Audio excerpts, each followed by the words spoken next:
St. Louis City Boys, what it do? From the arch to the booth, we talk about you. City Boys in the loop. Shout out to the St. Louis City Boys podcast. They're in your head just like Roman Berkey. This is a City Boys podcast. City leads you into the City Boys podcast right now. Kings, queens, and in-betweens, welcome back to the City Boys podcast in a game that features St. Louis City's first win over LAFC, a second consecutive victory, and a team of the match day performance. But before we get into the lineups, the match, our points, kick clash, and our preview of DC United at the weekend, allow me to introduce just one of my best friends this week. Grayson is busy polishing his bald head. Jacob, how are you doing tonight, my friend?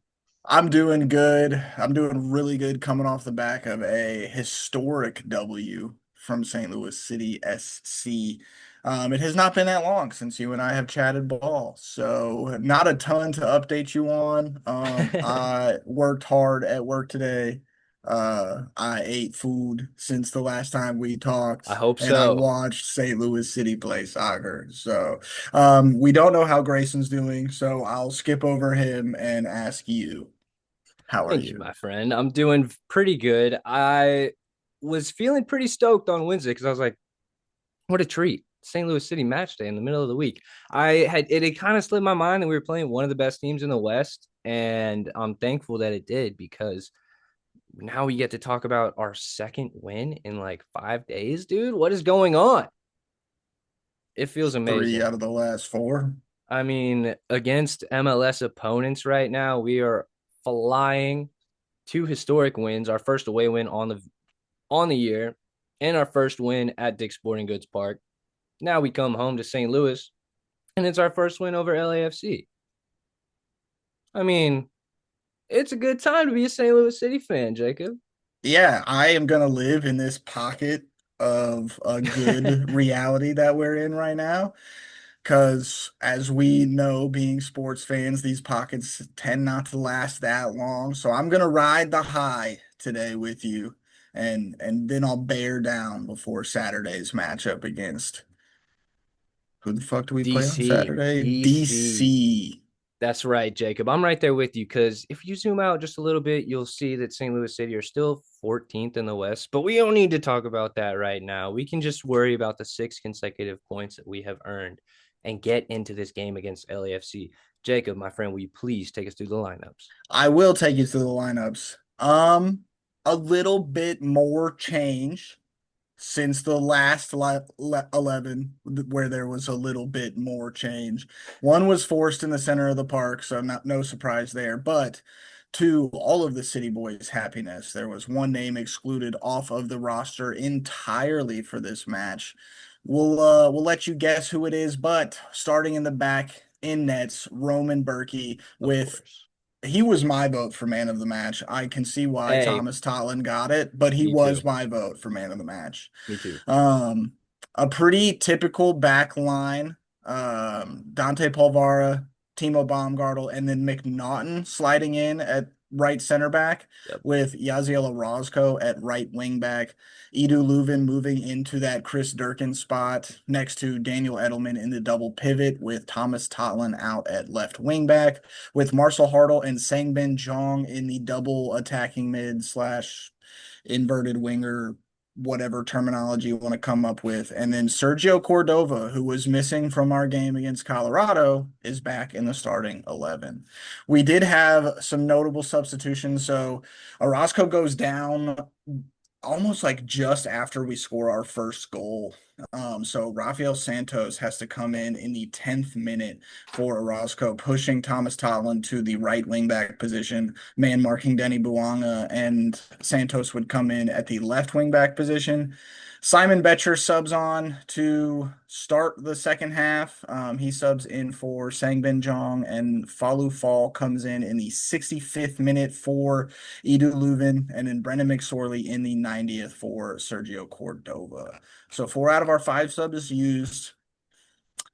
I could have seen a Mackay sub in. I could have seen a Toy Shirt sub in. I could have seen a Miggy Perez sub in. And then after what took place, I could have seen a Mbake Fall sub in.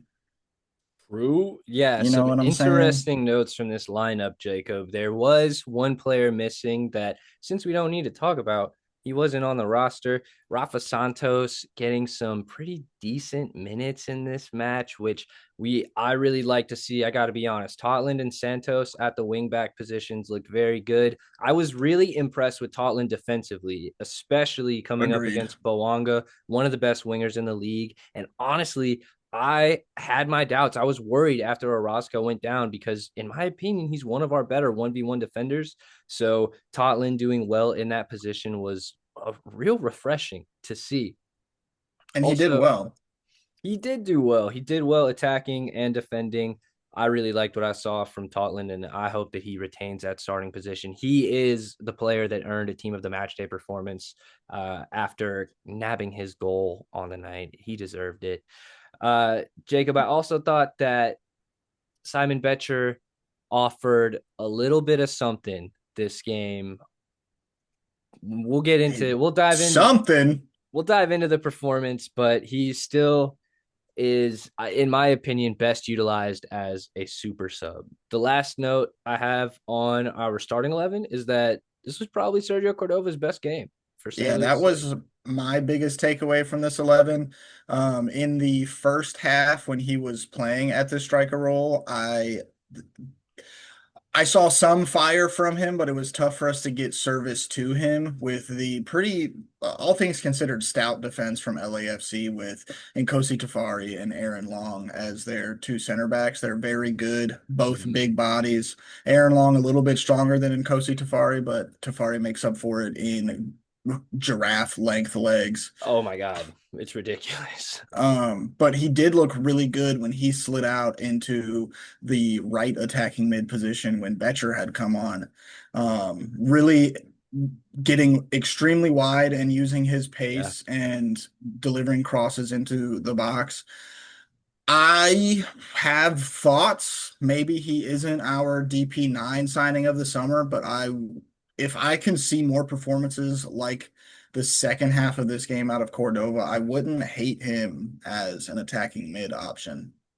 Jacob, you're not off the mark there. I think that I could see that as well for St. Louis City, especially given that most likely Cedric Toykert is on his way out based on the fact that he's not really getting any minutes despite being on the bench. So I also thought that Cordova offered a really good profile in the first half. I liked what I saw in tight areas on the top of the box. He offers a much different profile than Simon Betcher in those tight areas and combines really well with Edu Lovin and Marcel Hartels. So I would be really, really interested if we could get more Sergio Cordova performances in that style. Jacob, you ready to get into the game? Yeah, break it down for me. I got you, my friend. And even before we get into the excitement of the match, I want to talk about St. Louis City's kickoff really quickly. It seems like we've changed our approach and we've taken the PSG kickoff style approach where you just dump it in early on. And I like it. I think it is working well for us. We got a corner out of it early on. 10 seconds into the game, we have a corner kick. I like it more than what we're doing previously. Yeah, the risk reward for me is tough in potentially just handing possession to the other team immediately from kickoff. In this case, it did work out in our favor because we did end up getting a corner kick early with our high press, but that's not going to be the case every single time. I'd much rather just, if we're going to start with possession, maybe we should keep the Just keep the possession. ball. Who knows? Who knows, Jacob? Well, St. Louis City would get on the board early on in the 4th minute when Timo Baumgartel would play the ball over the top to find Sangbin John. He would settle the ball with a good bit of skill. Sangbin John over the top this season has been probably our best threat. He finds Hartzell on the top of the box, who feeds Edu with a perfectly weighted pass. When he played this pass, I was like, no, shoot it, please. But Edu would fire it back across the box to Totland, who's free at the back post, and make it 1-0 St. Louis City. The man unmarked at the back post is there. St. Louis City has fallen victim, and now it's our turn to get one of our own. It was great to see so early on, Jacob. Yeah, in a very City-esque concession of a goal, Ryan Raposo is really unlucky that the ball deflects off of him and essentially settles down in a perfect spot for Tottenham to just run right onto the ball and smash it home. Very, very reminiscent of a few goals that City have conceded this year Yeah. where the ball gets settled off of our defender on the back line right to a crashing opponent scoring the goal. So if the tables turn in our favor over basically until the World Cup, I'm not going to be that upset. No, that would be very much in our favor, Jacob. And we know that Yohan Demay has been tactically trying to get wingbacks further forward and involved in the box in the attack. And here it is on display with Thomas Totland getting rewarded with a goal. And not to mention an early goal, Jacob. We score in the 4th minute, which puts us in the lead. We learned this in the Colorado game. When St. Louis City can sit on a lead for a while, we look so much better. We look so much better in the driver's seat of a game. Also, I know it doesn't go into the Barbie Dior standings. He was my honorable mention. So He 4 minutes did into the get an game honorable for my mention. honorable mention call out to score a goal. I don't know what the gambling odds would have been on that for Thomas Totler to score a goal, but maybe I should have played the lottery Wednesday night. Get this man a ticket. Well, LA would have some good chances just before halftime. Sun would get a shot on target that Berkey deflects into a not dangerous position. But Raposo would get a second chance after Bouanga would serve it. Raposo hits it just over the bar into the top netting. So kind of scary, but thankfully St. Louis City go into halftime up a goal. I think it makes all the difference in the world defending that lead. We would get restarted in the second half when Rafa Santos would get on the end of a goal. It looked like a goal that St. Louis City would concede. Jacob Marcel Hartel just plays Sergio Cordova in that right channel. Cordova serves it across the box. Simon Betcher gets involved with Hugo Lloris, makes it challenging for him to get anything on the ball. He takes a good punch to the face while trying to make a difference, by the way. Very courageous from Simon Betcher, to his credit. And then Rafa Santos is there just to slam it home once again, a la Thomas Totland style, for real. Good to see 2 left wing backs getting a goal for St. Louis City, though. Also, that goal was very redeeming because just before that, Simon Betcher missed a chance that was essentially inside of the goal. It's hard to gloss over this chance and think that should be a starting striker. Yeah, it's like he makes the wrong decision every time he's in front of net. On this specific one, he does have his hips facing the net and he elects to go with the outside of his right foot to try and deflect it into the net, like essentially like a hockey player sitting in front of goal just trying to Sure. like swat it with the stick. And somehow he ends up basically clearing their lines for him instead of literally 2 yards out, deflecting it into the net. I don't understand the decision there to go with the outside of the boot. Yes, the ball's rifled in there, but I think literally any other portion of his body that you can play the ball with as an outfield player, if that part hits the ball, it goes into the back of the net. Yeah, it's almost hard to comprehend how he misses from so close in that area. It just seems like there is a real struggle for Simon Betcher to find the back of the net right now. And I can only hope that he breaks that duck before or after the World Cup break. Anyways, LAFC would get their own goal for the night. Falou Fall just gets caught sleeping from a long ball from Tafari. David Martinez, a player I said is one to watch for LAFC. I guess Falou Fall didn't listen to our last episode. That's okay. And David Martinez with a very good finish in the end of the day. It's a real quality finish from he's a teenager, right? I think he's 18 I or don't 19, know, but maybe 20 at the oldest. Anyways, very good young player for LAFC. Comes on, changes the game right away. chips Roman Berkey from outside the box and makes it 2-1. Makes it very interesting. After this point, Jacob, I got real nervous. There is plenty of games where we have seen St. Louis City throw away a lead after the 75th minute. And I mean, frankly, it took a fantastic Roman Berkey save to keep us on top and keep us getting all 3 points. Roman Berkey comes up huge with a good reaction save toward the end off of an Aaron Long, of all players, back heel flick toward the goal.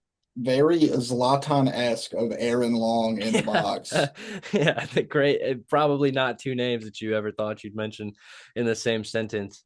But yeah, Roman Berkey comes up huge, earns that paycheck, earns the contract extension, shutting up the people that have been wondering what he's doing this year. He makes a huge save to keep us on top, and that's how the game would finish. 2-1 St. Louis City. We take all 3 points away from home, get our second consecutive victory on the season, get our first ever victory over LAFC, a huge win in this grand scheme of things to keep the momentum rolling for St. Louis. And there's some good takeaways from this game, Jacob. Yeah, it's really hard not to be high on St. Louis after a performance like this one. Granted, 6 points in 4 days doesn't move our needle in the standings much, but it does get us closer to that 10th position spot. Yep. So yeah, we're in 14th, but with eyes to go north, our schedule gets slightly easier going towards the World Cup break here in about a month. So there's damage to be done, and the more and more guys stay healthy and we have a full roster, the more Yohan Demay's tactics are looking to pay off. 100%, Jacob. And it feels like full steam ahead into this World Cup break. It seems like St. Louis City have got to go all out until our rest. We know that Yaziel Orozco picked up an injury. We know that we won't have Celio Pompeu, but other than that, Thomas Ostrak might be available. But it seems like DC United right now is a must-win game. After that, in the Open Cup, of course, is a must-win game to get us into the semifinal of that tournament. And then we have Austin before the World Cup break. 3 must-win games, if you ask me. Although after the LAFC game, I came away feeling like our defense has gotten a lot stronger as time has progressed. They look a lot better together. I've been impressed by Polvara this season. And also, I got to eat crow for a second, Jacob. I was calling for Timo Baumgartel to come out of the starting 11 around the FC Dallas games, and I couldn't have been more wrong. Hands up. He has been so good for St. Louis City this season. He has been an anchor for us at the back. And after this LAFC game, I don't want him going anywhere. I want him anchoring our back line in the center, locking up players and breaking down chances. I thought he was fantastic. To be fair, you were in the thralls of just calling for change anywhere. That's true. So it doesn't surprise me that, unfortunately, Timo Baumgartel's name got said. However, I disagree then, and I fully agree now. Timo Baumgartel's got to be one of the first 3 names on the team sheet going into matches. While our next 3 games ahead are must win, I see 2 of them as should wins, especially off of a performance like this one. DC United is a should win match, which actually gives me pause because we shouldn't have won against LAFC, and we did. So should win games are scary. And I think Austin is also a should win match. We looked like the better side the last time we had come up against them, and we fell short in the Christian Ramirez. I almost said Espinoza, wrong team. The Christian Ramirez goal was, we should have won that game, essentially, is what I'm saying. Houston is the only one giving me pause because they beat LAFC by more goals than we beat LAFC. Yes, they did. Yes, they did. And they are a team that's coming into form. Houston is. But back to our game against LAFC, right. Thomas Totlin would earn his man of the match performance against LA. I think that's about all I have as far as the 90 minutes go, Jacob. Is there anything else from this game that you want to mention before we get into our points? No, I'd like to just kick us off with our points, though. Please do. And in editing, spell it EMPACT, because the Edu impact cannot be understated. He subs out in, what was that, the 65th minute? Correct. And then we concede to Davin Martinez, and then we're just on the back foot for the rest of that second half after he comes out.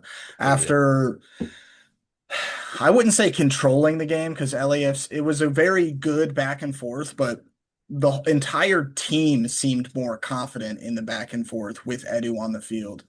100%. He also played in the double pivot, which is his more natural position as a deep lying playmaker, and you could really see it on display with his long ball precision, putting guys like Sangbin over the top and in behind, as well as he is the only deep lying center mid that I've seen this season make that third line run that ends up getting him an assist. His just game knowledge is also insane to see that space. Him and Marcel Hartle have a just Bluetooth headset on. Link up is incredible for Marcel Hartle to just like perfectly weight that pass. That's his best perfectly weighted pass in the box this season. As well as, if you kind of looked at it, we had a spine of German dogs in this match, and it was glued together by Edu Leuven being in the center of the park. I also think having Edu there boosted the performance of Sergio Cordova, because this was his best performance on the season. He looked 100%. really sparked and ready to go in this match, because I think his confidence in the ball being able to get to him was a lot higher than in past matches, when 2 to 3 tries go and he's not getting the ball. He starts to slow down. He's like, I'm not gonna see the ball. So why am I gonna press? Why am I gonna try to win it back if I'm not gonna touch it? So those are all the positive impacts of Edu. And then he comes off the field. I don't know how he's not 90-minute fit yet, because he's played in numerous matches since coming back from his long time away. We need him to be 90-minute fit, at least for my blood pressure and cortisol levels to remain at a healthy level. Because as soon as he came off the field, I sent it into our group chat. I was like, okay, let's not lose it with Edu off now. And we got as close as comfort to losing it for me. We tried. It seemed like we really tried there. Yeah, you talked about how disorganized we were once Edu came off the field, and I think describing him as the glue that binds the team together in general is spot on, Jacob. Edu is a player whose influence makes other players on the field better. I think you're right. It unlocks players like Sergio Cordova, and that's where we get the best out of them. So I completely agree. If St. Louis City want to be competing at the highest level, he needs to be on the field for 90 minutes. And to my point, I think that St. Louis City have a higher ceiling than 10th place, Jacob. I think that our ceiling this season is somewhere around 5th or 6th place in the West. And for us to reach that ceiling, Edu Levin has got to be on the field, balling out. He gives us so much. And like you said, that third run that creates an assist to Thomas Totlin. If St. Louis City do want to be reaching those heights, because right now that feels like such a reach, but if you look at how close the table is, we're a good run of form away from breaking into a very solid playoff spot. So that's what I'm hoping to see going into this World Cup break, is us capitalizing on this momentum, reaching our ceiling, getting into a competitive area as we get into the World Cup break. We get back hopefully fully healthy, maybe not with Celio Pompeu just yet, but with a team that's rested, ready to go, ready to play a rivalry game when we get back to it against, by the way, one of the worst teams in MLS history, by the way. It should be a better schedule in the second half of the season as well, featuring more home matches, which I think has made a difference in St. Louis City's play this year. So that's what I'm expecting to see out of St. Louis. I think that's where our ceiling is. I'm hoping that we end the season around 5th, 6th, 7th, or 8th, because that's where I think we are at our best if we're able to keep getting wins from good teams, especially at home. So that's what I see for St. Louis City. And that's my point for this week, is that I think that we have a higher ceiling than even we might think. Yeah, I agree. Our ceiling could be higher with all of those points that you just mentioned, as well as gonna piggyback off your point from the last episode. We gotta have a big dick DP9 signing. If we don't, then I'm gonna say our ceiling's at best eighth, which still puts us in playoffs, but probably out round one. Hey, that is very contingent. Our ceiling is very contingent on getting a very good player that will be on the end of some of these Edu late runs. So Yeah. you're right to call that out, and I hope But that we're on that page. if we're finding goals from our wingback positions, It's a maybe good we don't need sign, a right? It's 15 a pretty good goal scorer sign. at DP9. Maybe we just need another 10 goal scorer at DP9 in what we had with Shao Klaus. But I digress. We would love it. We would love it. In lieu of Grayson's point this week, he did send in a point to be shared, and I really love this point, Jacob. Grayson's headline for it is building blocks, because we have earned 2 wins and very gritty and difficult wins that we can build upon and look back at as a team, and it gives us a foundation to keep moving forward. I think he's spot on there, Jacob. Getting a win over Colorado in the grand scheme of things won't be the biggest deal, but breaking down the barrier of getting a win on the road is a huge deal for St. Louis City. We needed those 3 points on the road, and we know that we can get them now as a team.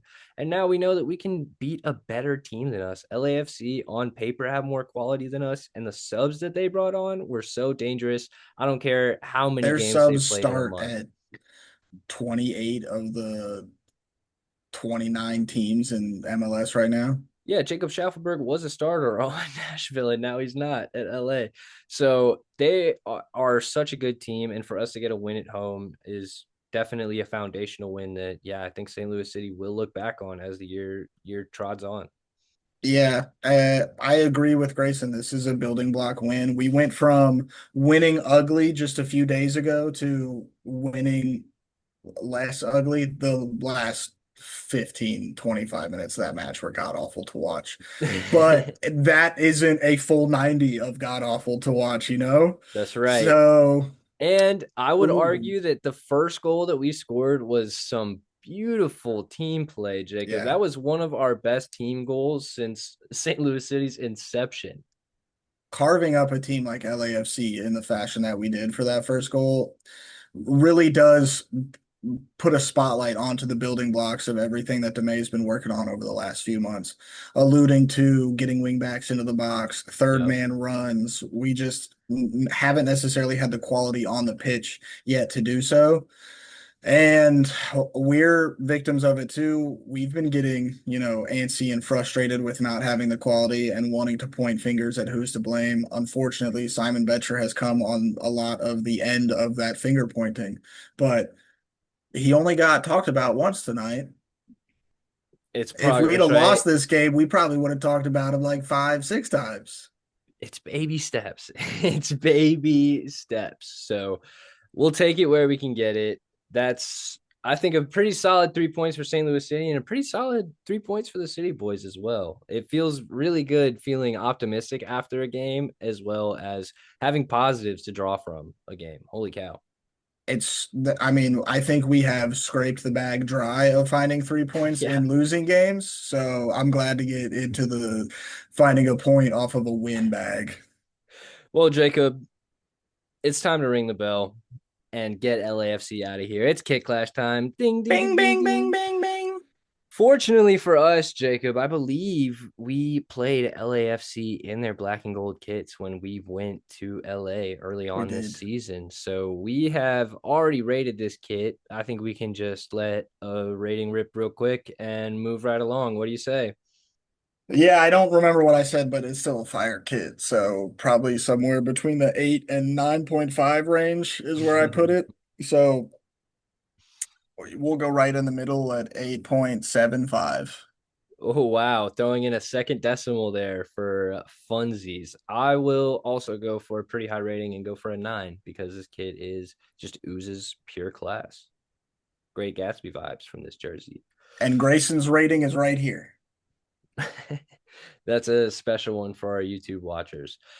Jacob, we talked a little bit already about the upcoming match and our upcoming opponent, but if you haven't caught it, we will be playing DC United this weekend. And Jacob, you mentioned it. This is a must-win game for us. You mentioned the must win. I said it's a should I win. should win. Um, yeah, they are not as dangerous a side as they have been historically. They've had a tough couple of years, similar to St. Louis City.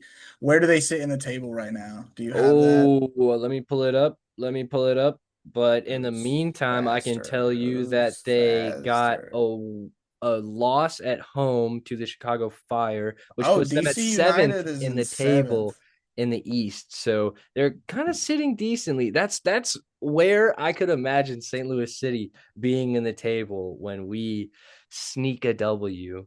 They are sitting on 16 points with 2 wins, 2 draws, and a loss in their last five. Recently losing to Chicago Fire 3-1. Yep, I think that bodes well for us. They're coming off of a draw and a loss. We're away though, correct? that is correct. That makes it a little bit tougher. We've only won once away this season and once away last season. Um, I'm gonna hold off on my predictions because I want to look at this squad. You should look at their squad because they do have a few good players on there, Jacob. They have an obvious one up top in Tyberibo. Tyberibo is a golden boot threat for DC United. He's been less prolific with DC than he was with Philadelphia, but he's the kind of player that if you give him a yard of space in the box, he will punish you. You just don't want to be giving him those chances. Also on their team is a player named Piglo. Piglo is very dangerous for them on the ball and is a player with flair, someone that loves a chance from outside the box as well. Yeah, Tyberibo sitting on 7 goals right now, coming over from Philadelphia last season where he played under Bradley Carnell. He leads the stat line in a lot of different places on the offensive side for DC United, so I'm Sure. I'm really not that surprised. Um, but other than that, I think their team lacks in a lot of positions. They've got Lucas Bartlett, former City player, Yep. as one of their starting center backs. He has improved a lot since his season with St. Louis back in our inaugural season. And then Sean Johnson looks to be getting a majority of the minutes in net, a longtime MLS veteran goalkeeper, keeping the spot down in lieu of Alex Bono, kind of a Bono in City's side over the last few seasons. So I'm happy to see that. I'm hopeful he doesn't get the start against us. Bro, Sean Johnson actually managed a PK save against the Chicago Fire.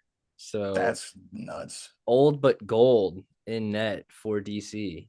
To be fair, DC United in the Supporter Shield only sits 4 points above us total. So with a win here, that cuts us to 1 point behind them and puts us in about that 20th position. Right now we're sitting at 27th, so cuts 7 positions in the Supporter Shield. We're not winning that mofo this year, but No. as close to the top 10 as we can get, I will take. Um, yeah, Ethan, I predicted a 2-1 loss You did. and we won. So I think I'm going to go for a 2-1 win Okay. in this one.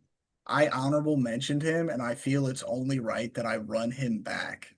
But Wow. as my full-blown guess and prediction, I think Thomas Tallon is going to go back to back with scoring goals. If the tactic is to continue to bomb our wingbacks into the box to be back post for a cut back pass, then I'm all for it. So give me Thomas Tallon. Give me City getting all 3 points for the third straight game and for the second straight time on the road this season. Wow. That sounds so good, Jacob. That makes us sound like we're not such a bad team. I I mean, also right now we're not a bad team. I also like our odds getting a victory on the road despite our poor road record this season and historically. I think that DC has just struggled all over this season. So I also like us to win, but I'm going to go for a 1-0 clean sheet for us. And I'm going to go for Sergio Cordova to hit the back of the net. I think that it is the Panthers' time to score. I think that we take home all 3 points. I like St. Louis. We have the momentum right now. We are looking good. We are playing up. So I think that we keep the momentum going. We let it roll. I agree. I would be okay with a draw on the road. I wouldn't be ecstatic, but I'm not going to honorable mention it because the soccer gods like to play with my honorable mentions. However, I'd be okay with it. And with that being said, Grayson's goal score is right here, and his goal prediction is right here. Again, for you audio listeners, I'm sorry. They are plastered on my hands right now. So shout out to YouTube viewers. And I don't think I have any grab bags, Jacob. My grab bag is, do you know the quote from Moneyball when he's talking about how can you not be romantic about baseball? Of course. Okay, well, my grab bag is I want to see an edit of how can you not be romantic about soccer and it be a replay of just how meaningful a Rafael Santos's goal was to Mm, him. mm. His celebration was purely from the heart, and for a newcomer to the team, an MLS journeyman, played on a few different clubs at this point. Again, first year in the team, to see what that goal means to him coming into this squad, coming off the bench after losing his starting spot earlier in this season. Like, how can you not be romantic about soccer, bro? It was beautiful. It was beautiful. You could see the passion immediately once the ball hit the back of the net. That celebration just came from the heart. That was something special to witness, man. Actually, I lied. I do have a grab bag. Make sure and get your Open Cup tickets, man. Facts. It's cheap to get to the Open Cup right now, and we are in the quarterfinal. We are 1 game away from the semifinal, 2 games away from the final, and 3 away from a trophy, our first in club history. Get out there and support the boys, and let's win the freaking Open Cup, man. Why don't we just win the whole fucking thing? Sounds Another baseball movie quote. Shout out the Cardinals is my other grab bag. They're kind of on an insane tear right now. So if you haven't made it out to Busch Stadium, you should do so. The young boys are kind of slapping that thing around the ballpark a little bit. right. Um, that's my final grab. I'm high on St. Louis sports at the moment. The Love Blues that aren't in the for us. playoffs, so that kind of fucking sucks. And I don't know what the Battlehawks are doing, but we don't have an actual NFL team, so I don't really give a fuck. But the ones I give a fuck about are kind of doing okay right now, so we're riding high. But I'll close this out. If you've watched this long on YouTube, make sure you have subscribed, liked, followed, comment your goal score predictions and your goal line predictions for this match against DC United. Before I get into the Spotify, it is still graduation weekend. I shouted out a graduate in the last episode. Saturday, I will be attending my girlfriend's master's graduation. So shout out to Caroline. Make sure you shout out all your graduates. Tell them that you love them. If you're on Spotify, make sure you have followed, rate 5 stars, comment on that as well with what I just told the YouTubers to comment on. But most importantly, folks, you don't have to do any of that as long as you tell your mother that you love her and maybe document some proof. But peace. STL. STL. STL.